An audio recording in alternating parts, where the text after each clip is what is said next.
என்னோட பேர் ஜமுனா தேவி. நான் விவேகா மெட்ரிகுலேஷன் ஸ்கூலுடைய முன்னாள் மாணவி. ஆக்சுவலி நான் வந்துட்டு விவேகா மெட்ரிகுலேஷன் ஸ்கூல்ல படிச்சேன் அப்படின்னு சொல்றதுல ரொம்பவே பெருமைப்படுறேன். என்ஜினியரிங் கம்ப்ளீட் பண்ணியிருக்கேன். இப்போ கரண்ட்டா பிசினஸ் டெவலப்மெண்ட் மேனேஜரா சென்னையில ஒர்க் பண்ணிட்டு இருக்கேன். மந்த்லி பார்த்தீங்கன்னா 70,000 சேலரி வாங்கிட்டு இருக்கேன். என்னோட கெரியரை ஸ்டார்ட் பண்ண 6 மந்த்ஸ்லேயே நான் டீம் லீடராகவும் ப்ரமோட் ஆனேன். வித்தின் 1.5 இயர்ஸ்ல வந்துட்டு நான் மேனேஜராகவும் ப்ரமோட் பண்ணி இப்போ வந்துட்டு 3 இயர்ஸா நான் என்னோட கெரியரை வந்துட்டு லீட் பண்ணிட்டு இருக்கேன். ஸோ அந்த ஸ்டேஜ்ல நான் இருக்கேன் அப்படின்னா அதுக்கு மெயினான காரணம் நாகராஜன் சாரும் முக்தா சாரும் தான். ஏன்னா என்னோட ஸ்கூலிங்ஸ்ல இருந்தே அவங்க நிறைய திங்ஸை எனக்கு வந்துட்டு கற்றுக் கொடுத்துருக்காங்க. அதாவது என்னோட கம்யூனிகேஷன் ஸ்கில் ஆகட்டும், லீடர்ஷிப் குவாலிட்டி ஆகட்டும், ஒவ்வொரு திங்ஸ்க்கு ஏற்ற மாதிரி எந்தெந்த சுச்சுவேஷனில் நம்ம அடாப்ட் ஆகணும், எப்படிலாம் வந்துட்டு நம்ம லீட் பண்ணணும் அப்படிங்கிறத அவங்க ப்ராப்பராக எனக்கு வந்துட்டு கற்றுக் கொடுத்துருக்காங்க.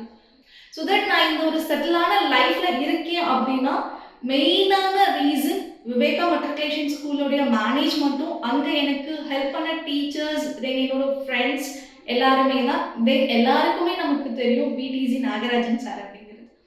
ஸோ தட் நாகராஜன் சார் கிட்ட இருந்து தான் நான் வந்துட்டு நிறைய திங்ஸை வந்துட்டு லேர்ன் பண்ணியிருக்கேன். தென் இந்த ஸ்டேஜில் இருக்கேன் அப்படிங்கிறதுக்கு மெயினான காரணமும் அவர் தான். ஸோ தட் வந்துட்டு நான் பிடிசியோடைய ஸ்டூடெண்ட் தென் பிஎம்எஸ் ஸ்கூலோடைய ஸ்டூடெண்ட் அப்படின்னு சொல்கிறதுல ரொம்பவே பெருமைப்படுறேன்.